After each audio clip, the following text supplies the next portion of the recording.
Hello! We are here with Monday Night Raw review with me, All Things Wrestling, joined by KK and Dave from Crack Screen Productions. How are you two doing today? Good. Doing well. Yeah, we kicked off with obviously the news. Well, we already know the news that Drew McIntyre has COVID-19. Yeah. Hopefully he'll be good before Rumble. That is what we are hoping. Well, he has 3 weeks, and it only takes 2 on average for the virus to work itself out, so he should be good for Yeah, depends how he Rumble. reacts to the COVID, because obviously it affects everybody differently. He's non-symptomatic as it stands now, so things are looking hopeful. Triple H came out, and then he had a whole big talking with Randy Orton, who wanted to fight him, and he's like, no, and then he's like, why? Is Stephanie not got your balls out of a purse yet? Shots fired. And then he just punched him in the Triple face. H fired shots first about Randy Orton, though. Yeah. But Randy Orton's shots were definitely harder hitting. Yeah, they And also that was harder. Once Triple you H got also called him a prick, which was nice to hear. They had them do a very low curse word on TV. Yeah. Overall, the opening segment was pretty good. Yeah. Yeah, Triple H is good on the mic. Yeah, so is Randy Orton. Very entertaining opening segment. We then go to Charlotte Flair versus Lacey Evans. During the match, we heard, "Woo!" Ric Flair then came out. And yet again, he costs his daughter the match for a piece of tail. We're getting Ric that Flair- Lacey and Ric Flair storyline. Ric Flair has officially turned on Charlotte Flair and teamed up with Lacey Evans. Yep. I mean, it could only benefit Lacey, really, at this point. To have somebody like Rick in her corner? Oh, yeah. Yeah. Lacey's got the potential. She just needs something to actually, hone her wrestling skills. Yeah, and she's not too, in my opinion, she's not too far off of championship material. I'd like to see her with the belt. Yeah. But eventually it'd be nice to see. She's Vince's type, so I mean, why not? Big boobies, blonde hair, Blue eyes. 5'6", 5'8". Sounds about right for Ric Flair. We then go to Jeff Hardy versus Jackson Riker, who beat him quickly, and then for some reason Elias faced Jeff Hardy afterwards. See, when they did it for that segment, it made sense. Just keep in mind that I'm saying this because there was another segment that literally copied it, and I was scratching my head as to why. Yes. Yep. Elias lost, and then he's like, Riker, why didn't you help me? He's like, you told me not to. Yeah, but to Elias's defense, he said, "Don't help me." As like it was the inflection that he said it, and it was heavily implied that Riker was supposed to help him. Yeah. But Riker took it literally and didn't. He'll be getting punished next week. Hashtag 10 kendo sticks to the back, or 10 guitar straight to the back. Oh my god. Should take punishment. Yes, please. That's all I have to say. Entertaining to watch. Yes. We then have- that would put the 10 lashes that Cody took to shame if they did that. But those lashes were fucking harsh that Cody took. Yeah, but 10 guitars being smashed over your back, I think that's gonna hurt a lot more. Yeah. What about the shit Dominic went through when he got the kendo sticks? Oh, that was nasty. Yeah. That was like 30. By the way, I was questioning the whole, like, when it was supposed to be Elias and Jeff to start and not Riker.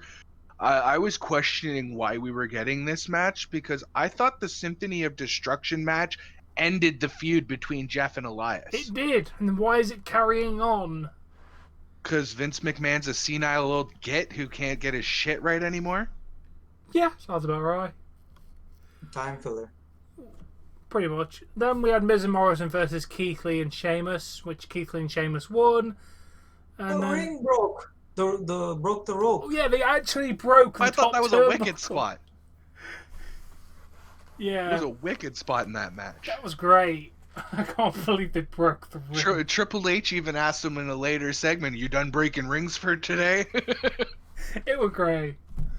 Yeah, good spot, good spot. And then for some reason, Keith Lee faced Sheamus. For some reason. Yeah, I wasn't sure as to why that happened because they were celebrating and cheering and kind of all about the win, and we come back and they're beating the fuck out of each other. And then Keith Lee beat Sheamus and then they hugged. Yeah, I think Keith Lee finally put Sheamus in his place, said, "Hey, I'm not going to stand for your shit. I'm a good wrestler. F you, and this is why." And yeah, good way to push Keith Lee. Yeah, good win for Keith Lee. Then Drew McIntyre accepted Goldberg's challenge at the Royal Rumble. No surprise. I kind of wish he doesn't come back. I kind of wish that... I don't want him to be ill, but I don't want him to make it bad before the 31st of January.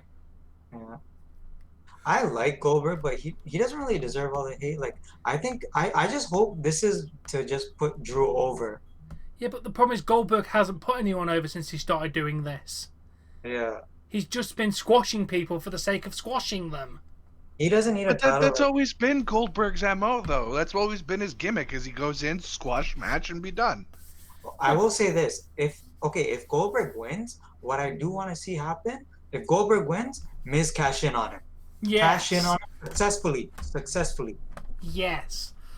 That I could get behind. But here's AEW. We have Sting. He's going to help our talent. We have Goldberg. He's going to beat our champion. Exactly. That's not the same thing, WWE. You are like the kid that takes a truck and breaks it in half because he thinks that's how you play with a truck. Yeah. Then Matt Riddle starts talking about cheeses for some reason, and I lost interest at that point.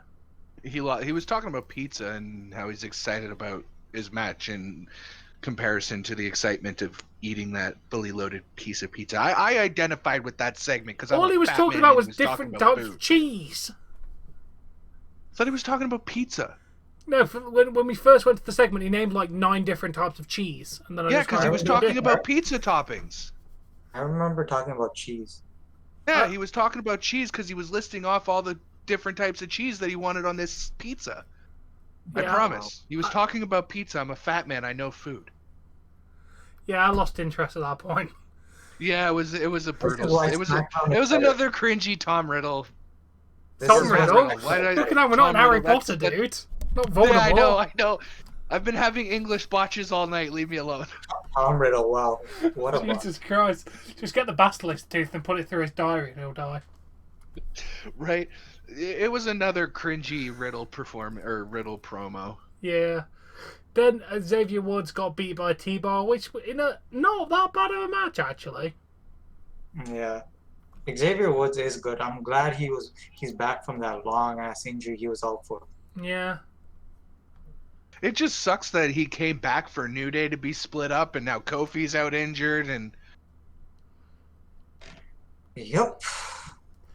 I think we need something that's not the New Day. They need a new gimmick. Because they're not the New Day anymore. They definitely need a new gimmick. They're getting very tired. I liked them when all three of them were like separate. They should either all be together and all be separate. Simple as that. Yeah. Yeah, then we have Matt Riddle versus Bobby Lashley for the US Championship. Bobby Lashley won, and then Matt Riddle says, "I can beat you, MVP," for some reason, and then MVP fights him. Remember I said when they did it with Elias, it made sense. Why in the hell did Riddle challenge MVP at the end of that match? It made no sense at all. I know. It made absolutely no sense. Oh, I might not be able to beat Bobby Lashley, but I can beat you, MVP. Like, and then why the hell does that matter at that point? Yeah, he won by disqualification because Lashley attacked him. And he technically did beat MVP because of the DQ, but... Then we have Drew Gulak versus AJ Styles. If Drew Gulak wins, he gets in the Royal Rumble match, and AJ won. Because of course he did. Mm-hmm. Yeah, I missed most of some of that match. I didn't see the ending of it. The last thing I remember from that match was the camera looking up at Omos. It must have took a long time to get up to him. He's a tall man. He's like Yeah, 6 foot. and they did it from like the ground up. Like the guy was like it looked like the cameraman was laying on the ground to do it. So it was a nice shot. We then go to Nia Jax and Shayna Basil versus Mandy Rose and Dana Brooke for some reason. He just got slapped in here for no reason. It's a revenge match. Dana Brooke and Mandy Rose have been getting their asses handed to them and injured by Nia Jax and Shayna Baszler for weeks now. Nobody cares. No, I know, but you wanted a justification for the match. I just gave you one. Yeah, but it just felt like they rushed it out at the last minute, though, doesn't it? And it felt like a very rushed the match was going to happen, and then just bam, this match, and then Another time filler. yeah, Nia Jax and Shayna Baszler won, and then we get to the main event: Triple H versus Randy Orton, which wasn't actually a match. You gotta mention about the whole entrance thing when Randy was backstage. Oh yeah, Randy Orton was walking through, and there was like red flashes. I was freaking out when that shit happened. I was like, "Wait, the Fiend's here." Yeah, I don't think the Fiend's gone though. Fiend isn't gone anywhere. He's gone, but he's coming back with a new gimmick. And I just want to air something out here with WWE. WWE, you need to give your main event more than 10 minutes. It does not allow the main event to shine. It does not allow it to be the centerpiece of your whole Raw existence. They should have just cut the women's tag match and just given this longer, because this, honestly, I would have loved to have seen a good 10-minute brawl between these two before they did the ending. Yeah, the ending was really good. But I mean, the actual brawl, they got what, 3 minutes of actual fighting? And it was a few big punches and going into an announce table, and that was it. Yeah, it wasn't even all that spectacular, but you could have given that a whole bunch more time, still had your killer ending, and Raw would have been that much better, but Vince doesn't know how to book a show anymore. No, he does not. Let's talk about the ending. Triple H had a sledgehammer. It was on fire. Lights go out. How did it end up on fire is my question. Yeah, I don't have a clue. Lights come back on a little bit. Triple H is gone. We see Alexa Bliss. Fireball straight into Randy Orton's eyes. End. Thought that was wicked. Fantastic ending. That was perfect the way the show ended. More hype. It's more hype to build the Fiend's return. Yeah, I am very looking forward to the Fiend returning to face Randy Orton at probably Royal Rumble, or more likely the next one after WrestleMania. That ending, it did say the third hour. Yeah, to be honest, it saved the entire show for the most part, because the rest of the show was meh. Mm-hmm. Yeah. It ekes out a 5 out of 10 from me just due to the ending really alone. Yeah. Yeah, I'll give it a 5.5 to a 6 out of 10. Damn, Dave is more generous than we are tonight. I felt that this was a more entertaining than the last couple weeks. Like, there was more matches, less talking. Like, yeah, I don't care if it's 3-star matches or 2-star matches or it's a squash match. Put on fighting. You are a wrestling entertainment show. Put on matches. I don't want to listen to people talk. Yeah, they definitely did do more matches, which is, then again, last week was shit. Yeah, it was Legends Week. It was all about Randy Orton bashing legends. But he didn't bash any legends last week. That's the problem. Well, Beat them up.